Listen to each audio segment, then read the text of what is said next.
Hey folks, welcome back to the Psychedelic Podcast. We have a special episode today. I'm here live with Alli Shaper at her home in Venice. Alli is a collaborator and co-founder of the Microdosing Collective, which we'll talk a lot about today. But her main project is SuperMush, an LA-based mental wellness lifestyle brand. Alli is a speaker, entrepreneur, podcast host, educator, and community builder. She's been featured in Forbes 30 Under 30, National Geographic, Summit Series, Bloomberg, Rolling Stone, Goop, and a lot of other publications. And this podcast has really been a long time coming. Alli and I have been working on the Microdosing Collective since late 2021, almost 3 years now was when we birthed the idea here in Venice. And so I wanted to bring her on, first of all, to hear more about her story and what has her so committed to mushrooms, both functional and psychedelic, but also for us to flesh out a little bit more about what we're doing with the Microdosing Collective and why we think it's so critical for accessibility for these psychedelic medicines on a cultural level. So Alli, welcome to the podcast. It's great to have you here. I am honored. I've been waiting for years to be invited on Paul Austin's podcast. So this is a really big moment for me. The Psychedelic Podcast. So, you know, when we were chatting a little bit before coming in today, I had sent you sort of a few high level items that I wanted to talk about. And the Microdosing Collective, I definitely want to get into that. But the first thing I want to start with is, you know, a lot of what you've been talking about lately is this relationship between death and mushrooms. And not to like just jump right into it, but I do think it's a beautiful way to tell a little bit more about your personal story, about what has you so committed to this work. And so I'd love to hear you just talk a little bit about why are you talking so publicly about death and mushrooms? What is it about that topic that has you so curious and interested? And why do you think it's important as a topic to amplify? I love starting with this. Yeah, I really appreciate the question. It's interesting because you can always connect the dots backwards, right? Never necessarily looking forward. And I have been so deeply passionate about mushrooms and fungi, and all of my work revolves around that passion. And when my dad passed away 2 years ago, it gave a deeper meaning to everything that I'm working on, because I was able to reflect on our culture's relationship with death in a way that felt more personal to me. And it really sparked a light bulb, I guess, that I hadn't reflected on in this way, where, you know, I like to talk about mushrooms have been my greatest teacher and they've taught me so many lessons. But the most important one has been looking at the way that mushrooms have a beautiful relationship with death, in a complete paradox of how our Western world views death and dying. And because I've been so immersed in the world of psychedelics and have been on my spiritual journey, I had a really beautiful experience, coupled with a ton of grief around my dad's passing. Mm-hmm. But it was in such a juxtaposition to the way that the Western world views and processes death. Right. And so I kind of had my own spiritual experience inside of this Western funeral and death process. And it kind of spun me out in looking at, if you just take this at, you know, face value, how do mushrooms handle death? Fungi eat things that die. Mm-hmm. And so when something dies on the forest floor, fungi will come out and mm-hmm. consume it and return its nutrients to the earth, to the microbiome of the soil. Mm-hmm. And this beautiful symbiotic relationship. And if you look at Eastern cultures and the way that they process death, it's in a lot of ways a celebration. It's in a lot of ways a, you know, memorial and testament to that person's life. And it's integrated in a way that our Western world, at least in my experience, this isn't always the case. There's, mm-hmm. you know, there's nuances to this conversation, but, you know, we put bodies in boxes and we freeze them and we put them in the earth and we interrupt that process so mushrooms can't actually eat them. So I just think there's this beautiful relationship that mushrooms have with death. There's so much that we can learn from it. Mm-hmm. And it gave a deeper meaning and a deeper, I guess, connection with me for the wisdom of fungi, in addition to all of the other things that I've learned from them. And what have you personally learned about death through, let's say, like working with mushrooms in particular, like psychedelic mushrooms? How have those experiences helped you to maybe better understand what that means or what that is, or why it happens, or, you know, even where we go, if we go anywhere? What's sort of been that that insight that's come through from your experiences? So the framing for this that I'd like to give, or context, is, you know, we're in a world where, especially, we're sitting in the centerfold of it, right? We're sitting in Venice, California, and we're trying to extend our life. So much of culture and the wellness industry and the biohacking space is all about the extension of life. And even more so now, there's, you know, people on the internet that are talking about purely avoiding death altogether. Like Brian Johnson, who lives here in Venice, Yeah. who has also been a guest on the podcast before, and he has this phrase, "Don't die," that he's working to really amplify. Yeah, and he's an interesting avatar for this. So just to look at, you know, whether it's him or anyone else that's really living with the primary focus on avoidance of death.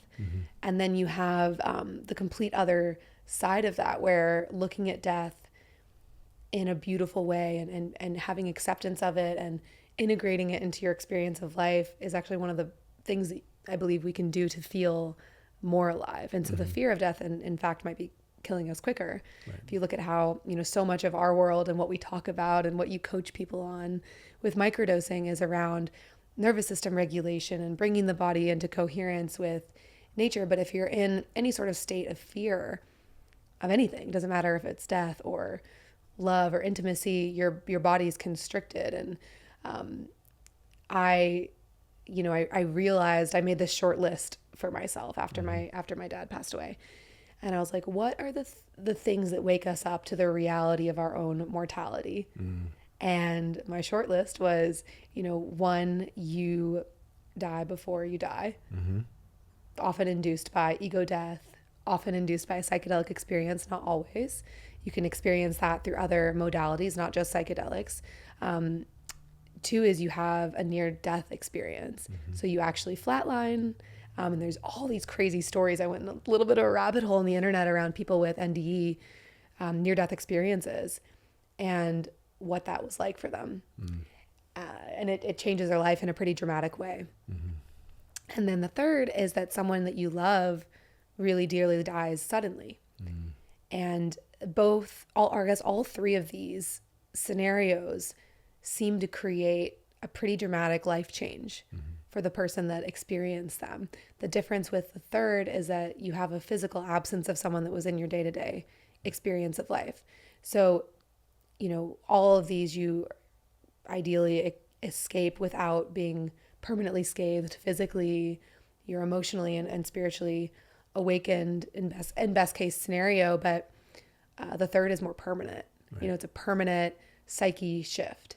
And often all we want when that happens is to have all you want is time with that person. Right. So it changes your perspective in a way that I think is really beautiful. And even though, you know, I was listening to Ram Dass before this podcast, because that's what I do to prepare for a Paul Austin podcast. And a lot of what Ram Dass talks about is like these 2 planes of existence, right? Where you have your godly interpretation and then your human interpretation. So in no ways do I want to skip the human experience of grief, because I think it's really beautiful and meaningful and hard. But there is, for me, I felt this dramatic shift in my life for things that were conceptual around, oh, that'll happen later, or I can wait to experience this emotion later, because we have no idea what's going to happen. My dad had no idea he was going to pass away until the moment that he did. Right. And that shook up my psyche in a way that I'm so grateful for. So it's interesting in this world, right, where I'm so passionate about the biohacking space and living well and living longer and all of those things. And also I'm really always wanting to work on integrating a beautiful relationship with my own mortality. Right. And there's paradoxically, those seem to go hand in hand. Like when I had a lot of my early psychedelic experiences when I was 19 and 20 with LSD, it really helped me to understand this taboo of death that we hold and how it constricts us so much from really living to our fullest. And so when we're able to actually, like you've talked about so beautifully, whether it's through psychedelics, near-death experiences, or the passing of a loved one, when we're able to actually really experience that fully, there seems to be something that happens on the other side of that where we actually embrace life even more because we realize how much of a miracle and how beautiful it is to exist. So naturally then, there seems to be this really interesting relationship between psychedelics and longevity, because after we experience death fully, we come to realize, oh, life is a miracle. I want to embrace it. I want to live fully. And part of the way that I live fully is by increasing my health span, or health span is probably the best way to phrase it, because then I get to play more in this existence. And I think the more that we can perceive life as something that is playful and fun rather than, like Sisyphus, who's pushing a boulder up a hill for eternity, right? It's a sacrifice, it's a struggle. That shift then allows for us to really sort of imbue ourselves with a love for existence. And that is lacking for the most part, right? It's why religion is so popular, like mainstream religion is so popular, because for most people, life is suffering. I think when we talk about psychedelics and we talk about microdosing, part of the inspiration is, how do we help more people to recognize the sort of miracle of existence, and ideally create systems that help people to recognize the beauty of existence, because it's hard for a lot of people, and I don't think it necessarily has to be hard. Yeah, I think there's two threads that are interesting about what you just shared. One is the practices that we do in our day-to-day life that can help us experience it more fully. And this is a rabbit hole, but the experience that most people, specifically if you're just talking about America, are having of life is very diluted by the substances that we are consuming. Right. Everything from pharmaceuticals to, toxins in our food to, plastics that are making their way into our body. Like we're so clouded. Right. Our psyches are so clouded.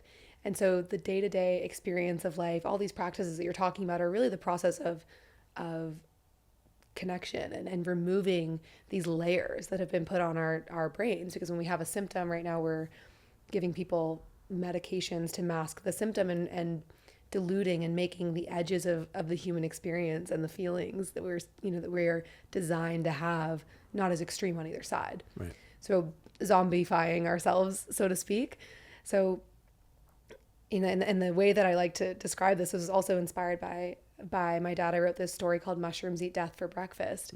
And why that analogy was so powerful for me is because we, decide, besides the fact that we are in a fasting culture and now people don't eat breakfast anymore, breakfast is something that happens ideally every day, right? So it's this daily practice.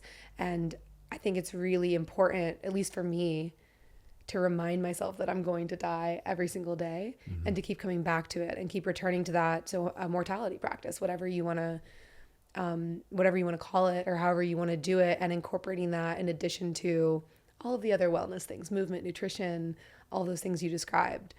So I find that really interesting to just throw in the mix. And I think it's going to increasingly be something that people talk about, and inspired by the Brian Johnsons of the world that are pushing this message of anti-death in a big way, will in a lot of ways inspire people to reflect on their own relationship with death. So I think that's really interesting. And then the other thing is, this was in my Ram Dass podcast this morning. He shared that intellect is the source of separateness.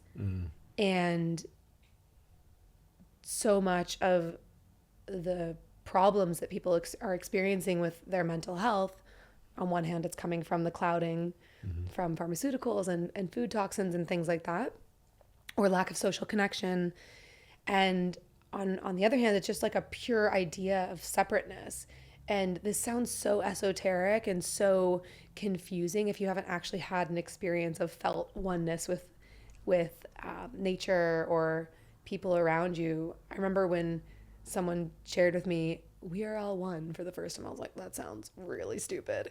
We are clearly not all one. I am in this body, you are in that body. But this state of individualism is just increasing. Right. And I'm really inspired by psychedelics for the main reason that they give people a felt sense for often the first time in their entire life of realizing that we're all humans of planet Earth. And the reason why we even started doing this work together around microdosing was under the core question around what does the world need more of? And it's more open-minded people. It's more of a day-to-day reminder, connection that we are all part of one thing. So microdosing does many things, and I'm sure we'll get into it, but I think it's really tied into that daily reminder and daily practice of connection, in addition to some mortality practices as well.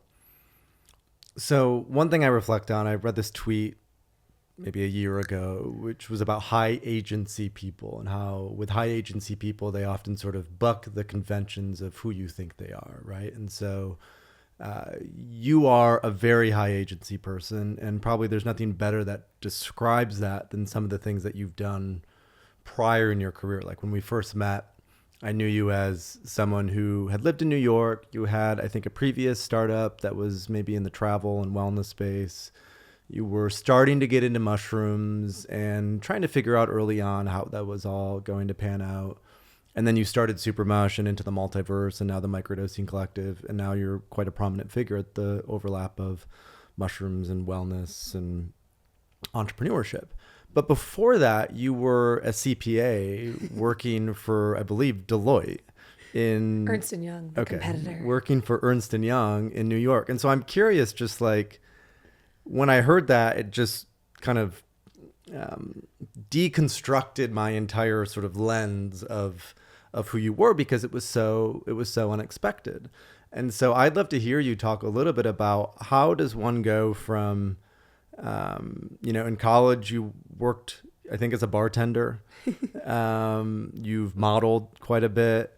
You became a CPA and then worked for one of the big four consulting firms. And now you're talking about mushrooms and death. And that, to me, for the same person to have all three of those kind of aspects or elements of them is like, I've never heard of anything like that before. And so I'd love to hear just a little bit more about your story of like, how do you go from, a sorority girl bartending at Florida State to working at the overlap of psychedelics, entrepreneurship and wellness. That's just a fascinating trajectory. My answer is like, I'm not sure. How did that happen? Yeah, I love this question. I mean, my family is like, what is going on? Where is she now? I was born in St. Louis. I was born in the middle of the country with a very different view of the world that I was surrounded with than how I see the world now. And I see so much value in that process because it's given me such a wide aperture of humans. Like all of those things that you described have given me a deep appreciation and respect for all of these different industries. And I feel like I've kind of inserted myself enough in all of them to adopt more compassion for the full experience of what it means to be human through dabbling in all of these different things. And it's not like I've even done that close to extensively, but my path, like if I were to just draw a line through it and explain it through my perspective, is I Googled number one party school in America. I was a huge partier, and it came up with Florida State, and I was like, perfect, no consideration for what the academic protocol was going to be there. And I went to Florida State. I became a bartender, and I loved it. I loved hosting parties. I loved community. The through line of all of these things is I've always loved hosting things and bringing people together. So that's a huge part of my life. In the last 2 years, I think I've done around 60 something events, whether it's personal events or dinners or community events through SuperMush, parties through Microdosing Collective, panels, all these things. And I find that it's like the core heartbeat of everything. And so it really keeps me creatively inspired. But I went to Florida State. I had many different aspirations. I was actually originally going to be a sex therapist. Okay. So that was, fits. Yep. So I studied human sexuality, and then they took away the major as like they converted it to a minor. So I wasn't able to do human sexuality. And I was like, what else is interesting? And I was always really good at school. So I kind of tested out of these classes, and I had a lot of freedom within my academic path. And then I decided I was going to join the Peace Corps. And then for whatever reason, I went on a little bit of a rabbit hole to really look at what is the thing that I could do that would give me the biggest impact. And I ended up deciding that I wanted to make a lot of money, and realizing that the Peace Corps wouldn't necessarily do that for me. I decided to get a major in accounting and marketing. So I got a double major, and then I went to grad school immediately after undergrad. And that year took me on my spiritual journey, or the start of it, where I decided to get my CPA and my master's in accounting. So random, and such a different path from what I had just been doing the prior 4 years, which was bartending, 4 to 5 nights a week for hundreds and hundreds of people. I still see people in Venice. They're like, did you bartend at Florida State? Not like, do you do SuperMush? Like, I think you've poured me like mini Red Bull vodkas, and I'm with my team and I'm like, oh, good God. But I, really took my body and my mind and my soul very seriously during that year. And it's what birthed my passion for psychedelics, because I had used mushrooms in college with my friends, and it was a beautiful experience, but I still thought that they fried your brain. Right. So I had, I grew up with the DARE program. So I was like, this is amazing. Let me make sure I remember this experience. I want to think like this all the time, but not have to use this substance to do it, before I understood that mushrooms are incredible for your brain when used consciously. And yeah, so then from that year, I went to go work in corporate. I worked in corporate America for Ernst & Young. I did consulting. I had a whole wild journey there, loved my job, and then very quickly kind of rose the ranks of that organization and got a lot of really high-paying startup job offers, and then decided I was going to start my own company, because I was very passionate about the healthcare system. I was on a lot of different pharmaceuticals growing up for stomach issues I've had since I was a baby. And so during that year, I became my own citizen doctor during that year of grad school. Got off all my medications. I felt amazing. Sober, no alcohol, no caffeine, nothing.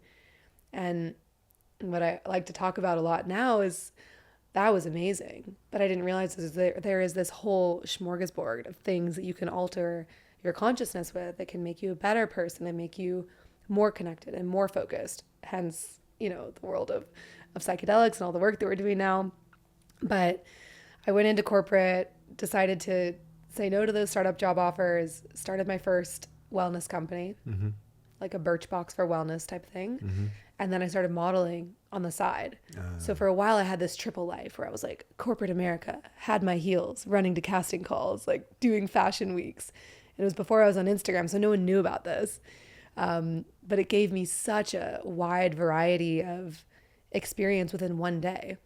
Because in one aspect, I would be engaging with someone and they would kind of respect me for my brain. And then in the fashion industry, it was all about the way that I looked.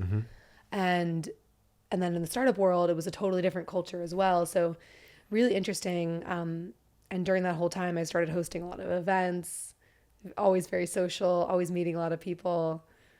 And I think, the through line is community, but my passion was always like, how do I push the extremity of how to live? How do I collect all these experiences? And I quit my modeling career, if you will, my miniature career, when right after a sound journey, where I realized I was like, this is cool and it's provided me a lot of experience, but it's not the thing that I want to spend all of my time doing and give to the world on a more permanent basis.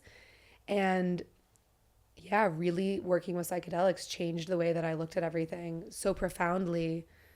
In addition to that, functional mushrooms were a huge part of my wellness journey.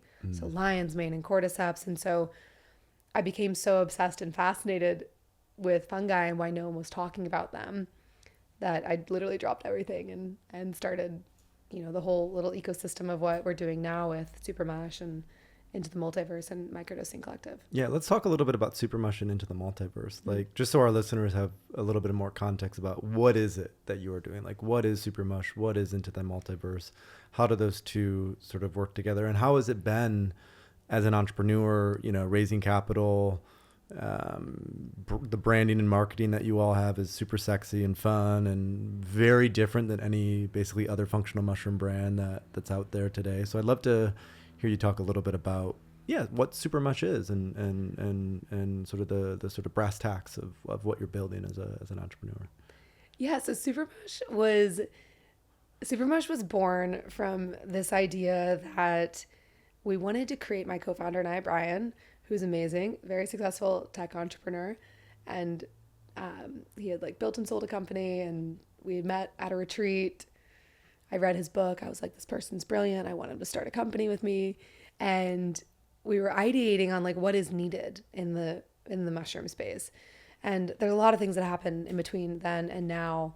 But basically, we wanted to create something that was inspired by the 60s and 70s, that pulled on the culture and the music and the artists and the song lyrics and all of the iconic nature of that era, but pull it into a functional mushroom brand and make something that was focused on Gen Z, millennials, like fun, young branding in the space where there wasn't a lot of that. Now there's a little bit more, and really build the Red Bull of mushrooms. And so the way that we've approached SuperMush is it's now this, mental health lifestyle brand. And we have supplements. We make supplements at the core. We make mushroom gummies are our main product for energy, sex, and sleep. Really fun to market the sex gummies on the internet. And then we have, a merch line, and we do a ton of community events. So it's really this community-based brand. And we also wanted to focus on education. So we started a podcast about psychedelics and mental health, which is called Into the Multiverse, SuperMush's podcast, and then started really inserting ourselves into the psychedelic space. So, I early on started to do thought leader dinners with leaders in the psychedelic industry because I was so passionate about moving it forward and being a part of that, which has ended up what birthed into Microdosing Collective and everything that we're doing now. And really the mission with SuperMush is how can we help people get off of pharmaceuticals and put their brains and bodies back into balance using the power of functional mushrooms. And so psychedelics get a lot of the sexy airtime in culture because of their nature and stigma. But if the whole world were to just put their brain on lion's mane or learn about chaga and reishi, it would be such a better planet because the functional mushrooms are so impactful. And Paul Stamets has done an amazing job, and other leaders like him, of educating the world on the power of turkey tail and all these other non-psychedelic functional superfoods that you can find at the grocery store. But there's so much power just in those. So we wanted SuperMush to stay fully functional, legal, educate people on the power of fungi holistically, and then also be attached to helping to move the policy world forward. So that's really the mission of it. And we're really investing more into the media side of what we're doing, content, education. We partner with a lot of artists. We've done things with Sophie Tucker and the Knox and Blondish, and we have all these cool collaborations that we're doing with artists to really merge the gap between culture and music and mushrooms.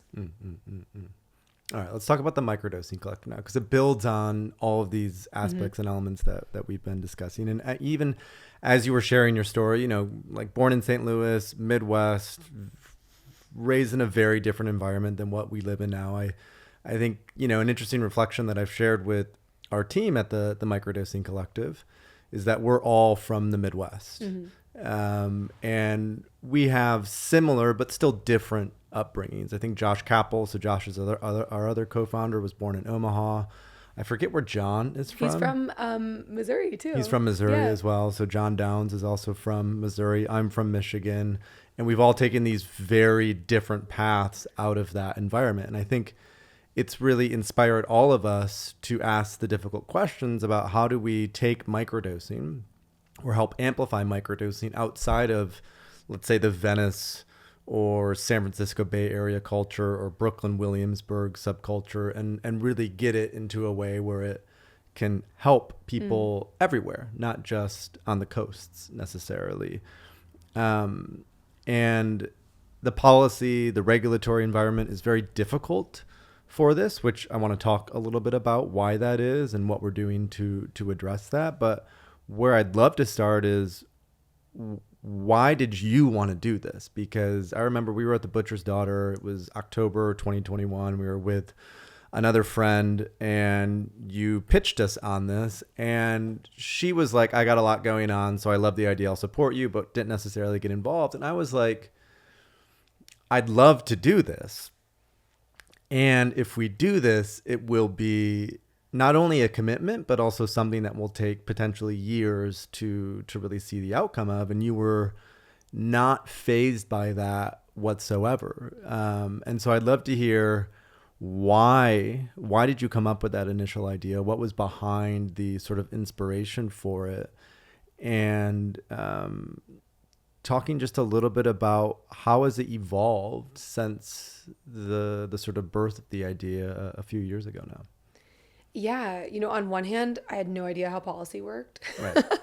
So there was like a naivete, which I think you need to be that mavericky in working with psychedelics and microdosing. Yeah. So I say that somewhat for comedic effect, but also it's very true. And I think microdosing had changed my life so profoundly, and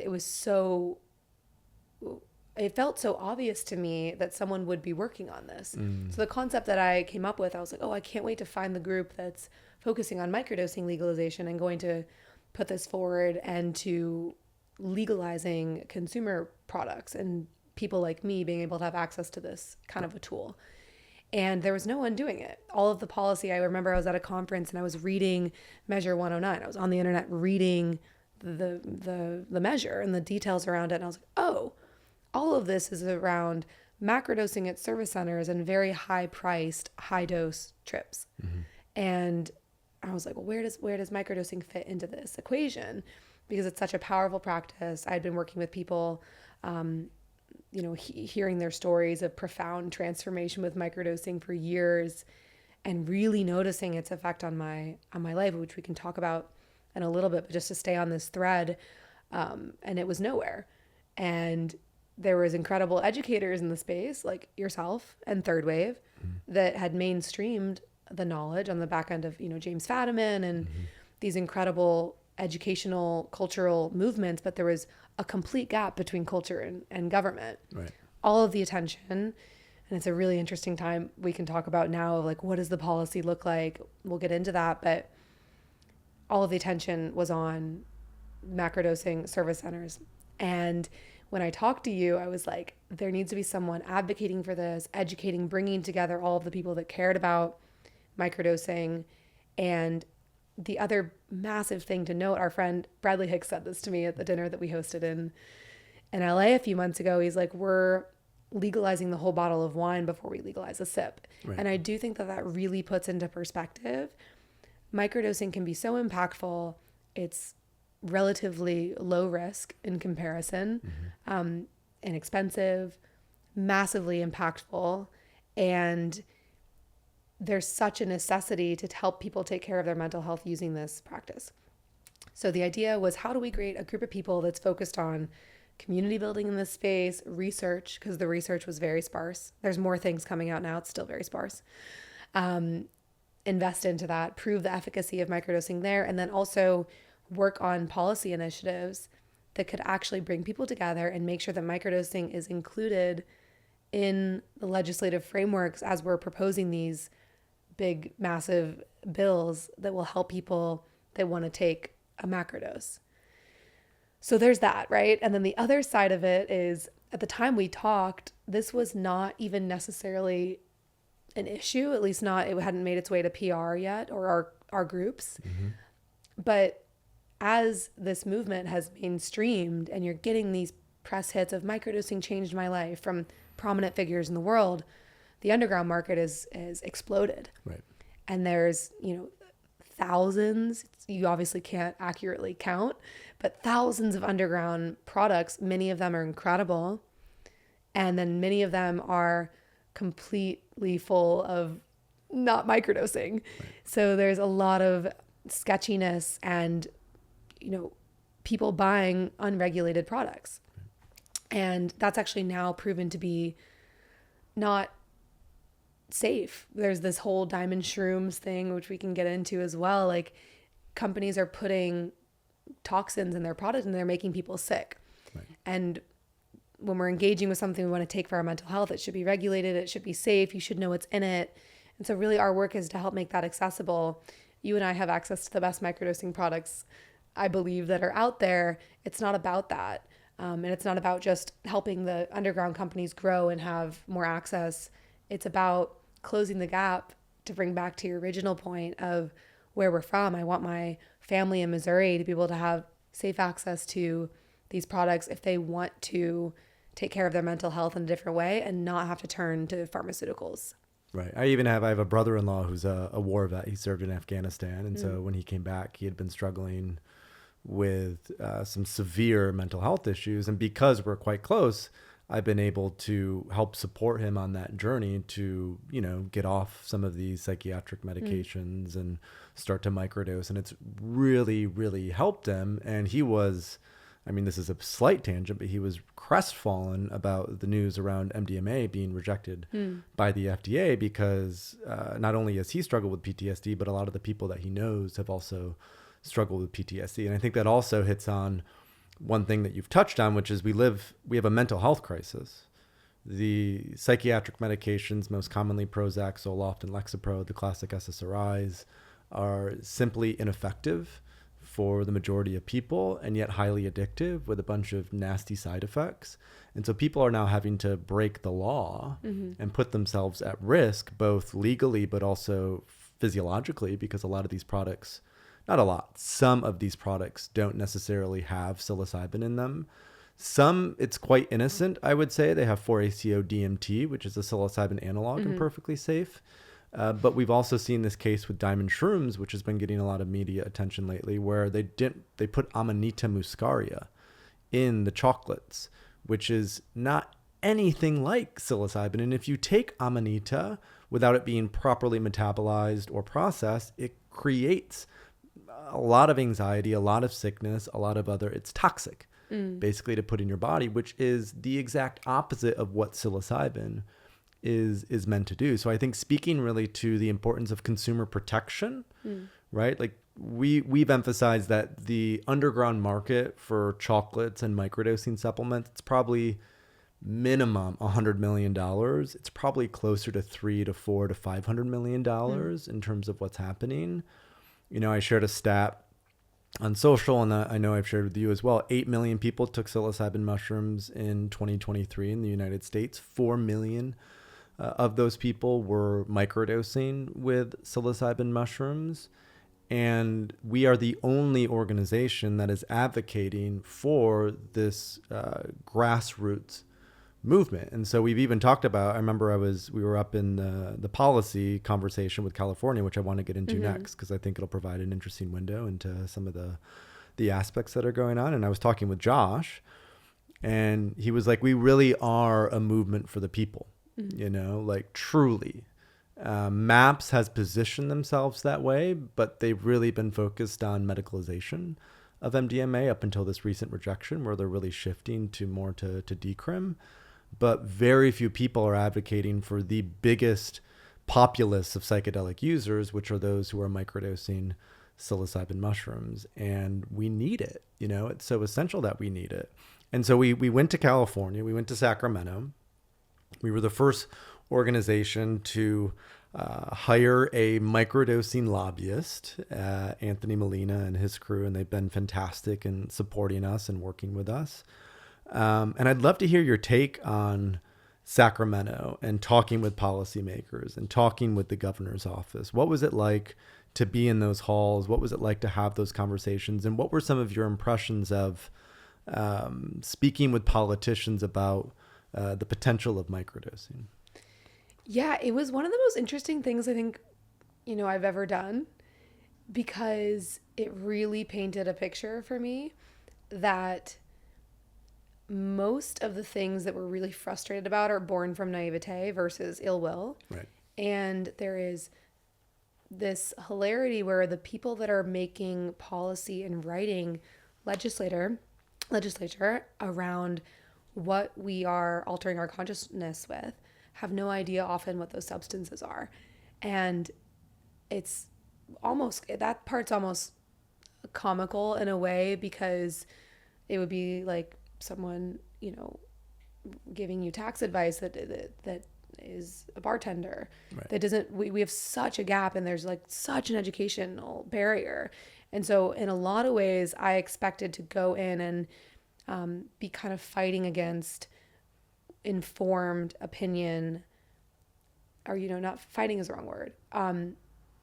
Debating against informed opinion around the very, you know, the negative potential effects of psychedelics, which there are very real potential negative experiences that people can have, and which are mostly mitigated by microdosing, I will say, which is why we've talked about it and emphasized it. Exactly. But people can have psychotic breaks after high dose experiences, and we communicated a lot with people that are very concerned about that, and we're sharing why microdosing is a potential anecdote to that. But it was really an amazing experience, because a lot of people within Sacramento are actually potentially eager and excited about this practice. Everyone wants better mental health, and they want people to have these solutions, but it really is just showing the safety and explaining the history and explaining how it affects your brain chemistry, and it's just education. So it was a really cool experience. It kind of felt similar to Sorority Rush, because we had, you know, 12 meetings in one day, and we're going back to back, met some amazing people that will be incredible advocates. But it really diffused for me, I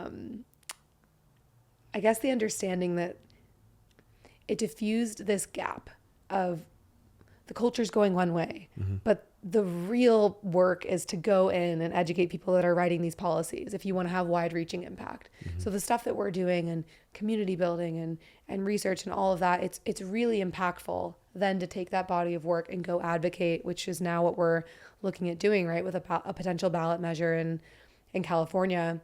There's so many questions around how that comes to light, because there's so many unknowns. I mean, if you just look at maps and what Rick intended to have happen, it felt like an absolute. I mean, it felt like a shoo-in, for sure. Like a shoo-in. And he sat here on exactly where you're sitting, and we talked about the future of what this would look like upon an FDA approval at this time. And that ended up not happening, which shows a deeper system issue. What we're proposing doing is also working with that system, but given your point of for the people, we want to go to the people to make the decision, hence a ballot measure, which would allow people to actually vote on whether they're allowed to consume these things. Yeah, and one conversation that I've continually had over the last 10 years as I've been advocating for microdosing very publicly is research is important, and there is a dearth of research. We do need more clinical research on the efficacy of microdosing, and there are a couple biotech companies, including Paul Stamets' company, Mycomedica, Mind Biotherapeutics, that are doing clinical trials with these microdoses of both LSD and also the Stamets stack, which is psilocybin, lion's mane, and niacin. And what I've talked about since 2016, 2017 is the everyday person who is suffering, who's looking for something that actually works. Most of them don't really care so much about what the clinical research says. Most of them are swayed by the stories of friends and family members of theirs that have themselves tried microdosing, have been positively supported, and they're willing to go that route because they know that, oh, if it helped this person who had been struggling with X, Y, and Z for so long, maybe it'll also be possible to help me. And the reason I say that is because policy and regulation is certainly important, right? I remember there was some research published in the last few months that said when Oregon legalized psilocybin and Colorado legalized the natural medicines through the Natural Medicine Health Acts, there was a massive bump in Google searches in those states for psychedelics. So no doubt policy matters, and people aren't going to wait for policy. And the longer policymakers wait to actually do something about this, the more risk there is for consumer protections, like we're seeing with this whole Diamond Shrooms fiasco. And I would say it's both. It's on the one hand incredibly frustrating to even go to a place like Sacramento and talk to, the governor's office and certain senators and representatives, and realize they really have very little clue about microdosing in particular. Some of them knew about the psychedelic research, MDMA for PTSD, but very few knew actually about microdosing. So on the one hand, it's very frustrating. On the other hand, it does present, I think, an opportunity to really have a massive impact. And that massive impact is it's really hard earned, as Rick experiences and has been experiencing with MDMA for MAPS. It's not guaranteed, and that at times can feel a bit depressing. Isn't the right word, but like, what's the point? And so I'd be curious, just as like, to hear your thoughts on this. Let's say it still takes another 6 or 7 years, right, to really make this happen. For you, what will continue to motivate you and inspire you to like continue to push this movement forward through the Microdosing Collective, even if it's a situation like what Rick has experienced with MAPS, where it's like you do everything correctly? I mean, MAPS even worked with the FDA to design their clinical trials, and then the FDA moved the goalposts and changed it. How do you sort of think about that potential when it comes to the work that we're doing with the Microdosing Collective and generally with psychedelics? Yeah, I had this conversation with someone who is working in the underground market, and he was like, "What's the point? Why don't you just, Right, either work in that space or push that? What is the point? I'm not engaging with the government because, right, F the government kind of mentality." And I guess the North Star of this being, right, if we had to paint a picture of what this looks like, I actually recently wrote a future letter to myself, and this was included in there. It was, SuperMush related, and Microdosing Collective was in there. But what a beautiful world it would look like if in California we were able to legalize microdosing psilocybin and allow people to have access to that subtle neuroplasticity in their day-to-day life, and what that would create as a cultural movement for the rest of the country. And so I think when I think about my own motivation, or why I think what we're doing is so important, and why I start a nonprofit and as a kind of pro bono project when we have all these other things going on, I really feel it's the glue to tie together this mission. And to my earlier point, if you were to look at a world with more open-minded people, or with more ability to connect, even in a subtle way, often the subtlety is even more impactful, right, because you're slightly neuroplastic while you're in your day-to-day life. And the example I like to paint, or that I'm kind of working with and using right now, is the scene in The Matrix where all the bullets are flying at Neo. Sure.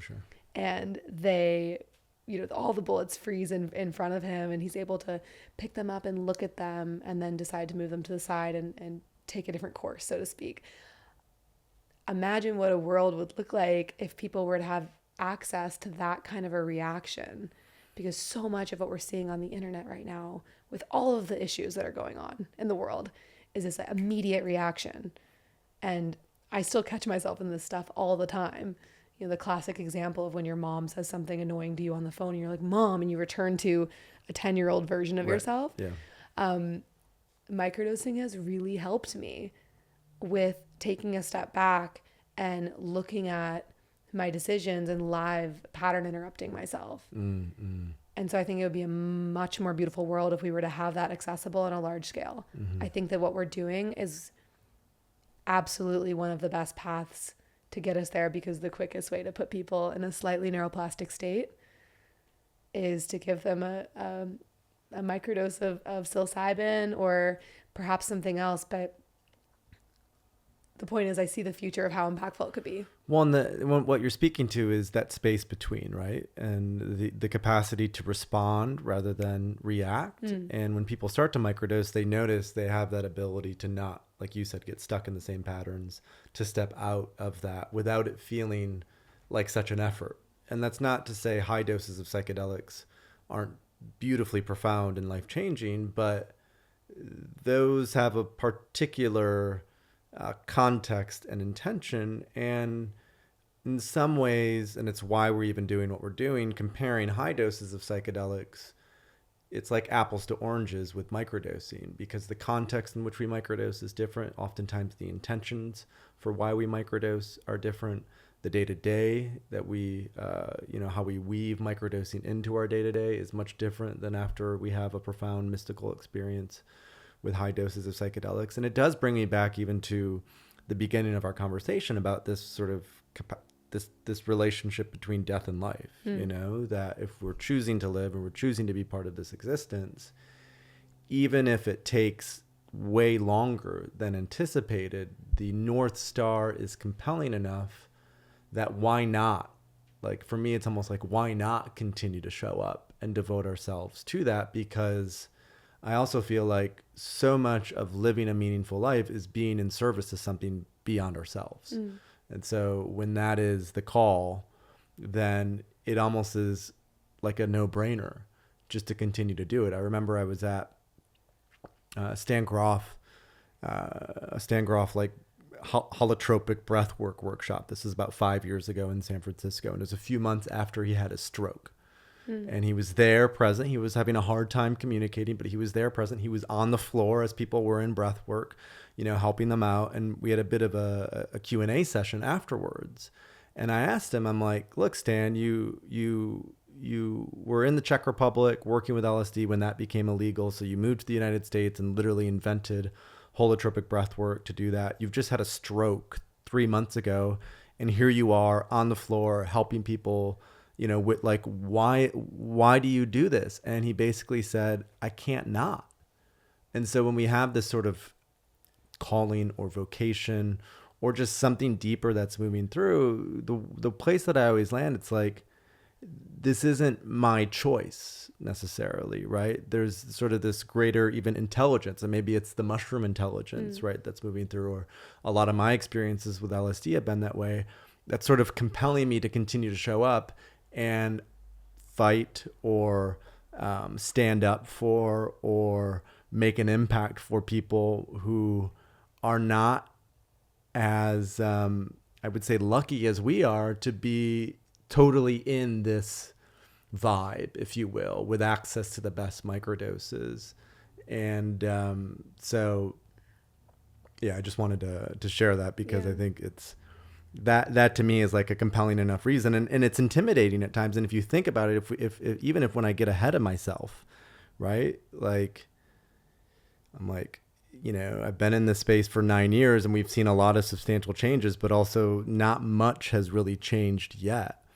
And it's almost like having that vision of what could be possible in 40 years rather than what's possible in the next like 1 to 2 years is a really great way to sort of think about this.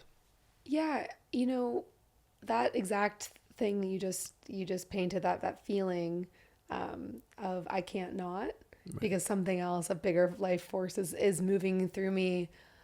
I have seen, at least in my personal experience, that I have way more access to that feeling post psychedelics. Right. It's like a unlock. And so that, I keep using the word neuroplasticity or plasticity within your brain, the ability to be flexible, to think in new ways. Psychedelics gives people at such a profound rate. And I think if more people were to have that moving through them, that service modality, that less individualistic, let me accumulate, more like Stan Groff, let me dedicate my life to service despite my circumstance, versus individualistic, let me, in a lot of the Western way of being is how do I accumulate enough for myself to protect myself and my family. And then we have this massive gap. Rick said this really beautifully, Rick Doblin on the podcast, that we don't have a resource problem. We have an empathy problem. Right. And microdosing and, these other subtle neuroplasticity techniques, whether it be breath work or meditation, whatever it may be, helps to rebalance the empathy in our own psyches and then our own families and then our own communities. So it's really just a trickle effect.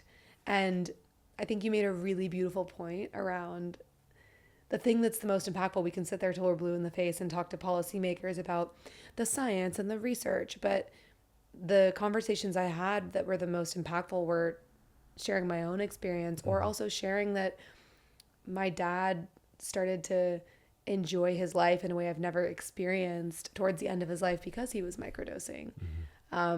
I've seen people on the back end of grief be able to find a desire to live and still want to be on the planet because of access to this as a tool. And the mental health of humans that are wanting to end their life often do find reprieve in tools like this. I've seen it in my own personal world, and those are the things that really move the needle. So we want to move all the research forward and all of that stuff as well, but at the end of the day, if you're sitting and talking to a policymaker that's a mother and you explain to them that your mother, still wants to be on the planet because of access to psychedelics, it resonates in a different way because you can see yourself in that person's experience. Right. So what I'd love for us to do as an organization is also still stay so committed to the stories and our own personal whys behind it. Like, even as I'm talking about it and sharing it, it recommits me to, the why behind all of this. Right. And the motivation to keep doing things, And so I'd love to end with just, there's a lot of folks listening to this. We've talked a little bit about the Microdosing Collective through Third Wave, but this is the real sort of first full-length podcast that we've done dedicated to it. So for, anyone who's listening, for practitioners, for coaches, for doctors, for just microdosers who are actively, working with psychedelics, and it's helping to support them, if they want to support our mission with the Microdosing Collective, if they want to get behind us, if they want to contribute to this larger movement, how can they do that? Like, what would you say would be the best way to get involved and support what it is that we're doing with the Microdosing Collective?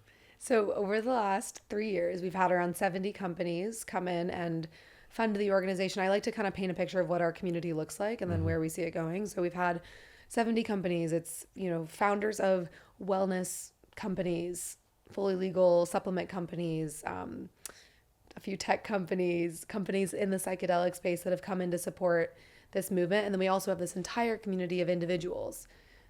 Part of it lives on a WhatsApp group chat for now. We're working on building a larger community platform and kind of education portal for people to have access to not only the policy, but the education around microdosing, all the things that we're doing. So we're in the process of building that house even further. But for people that want to get involved in what we're doing, depends on if you're listening, if you're a company, we have memberships available where you can support us financially and then be involved in these conversations, be involved in our policy initiatives. Our North Star right now is how do we create a ballot initiative in California, working with our lobbyist, Anthony, and these other policymakers. So all hands on deck. We want as much help as we can get with that. And then as a community member, we have, the availability for you to sign up. It's $10 a month for you to be a member of what we're doing, have access to the latest news articles and the policy stuff and the research, and then also all of our community events. So one of the things that you and I are doing, and I'm excited about doing more of, is these community panels. We're doing an event at Soho House in Austin in about a month, and sharing more of that education. But at baseline, go to microdosingcollective.org /donate if you want to be involved officially. And I always tell everyone, reach out to us if you want to support with events or with anything else that we're working on. The dream state is that we combine with other organizations to pull together, instead of everyone working on an individual policy thing in their silos, we pull together the massive organizations that are funding psychedelics right now, that are funding research, all into one group that we can then make the most effective, compelling narrative for passing something and pulling and making this above ground and making it legal. So that's microdosingcollective.org /donate. If you want to learn more about Alli or just tune into what she's up to, Alli Shaper. Alli Shaper. On Instagram. Very active on Instagram. SCHAPER. She has a fantastic podcast, Into the Multiverse. I was a guest a couple of years ago. So if you want to even check out the podcast that we did together, that's Into the Multiverse. And then SuperMush.com. SuperMush.com is where you can check out the sex, energy, And what was the third gummy? Sleep gummies. The sex ones are great, I have to say. I need to get a few more of those. I mean, what, strawberry champagne? Is that the strawberry champagne, sugar-free superfood gummies? They're the all best. Healthy. They're cute. The packaging's beautiful. So check out supermush.com. Any other places? Microdosingcollective.org, Alli Shaper on Instagram, supermush.com, Into the Multiverse podcast. That's the main thing. I mean, I'm really active on Instagram. I'm very accessible there. So yeah, my Instagram's Alli Shaper, and everything that I do is linked under my Instagram. So if this was inspiring to you, definitely reach out to me, and I would love people to try SuperMush. I always love hearing people's reviews and what they think. When you sell sex gummies on the internet, you hear you're a portal for a lot of interesting stories. I imagine. But yeah, I'm really excited about everything and everything we're doing together. So thank you for finally having me on your show. You're welcome, Alli This is Shaper. a major life moment for me. Now I might have lost my motivation. This was really what I wanted. This is it. This is what I wanted. Why am I going to keep working with Paul? It's not worth all the hassle. I get it. Yeah. This is Nirvana. Totally. Well, Alli, it's been great to have you. Thank you for coming on. It's an honor to do this work with you. It's an honor to help with the Microdosing Collective and be part of that. And most importantly, it's really been beautiful to be your friend. So I appreciate you and everything that we get to do together. I love you so much. You were early inspiration for me to do any of these things. So Third Wave and all of the work that you've done was the original inspiration for a lot of this. And then I stalked you into starting a nonprofit with me. So I'm so grateful, and I'm really excited. And thank you for everything you've done. Thank you, Alli.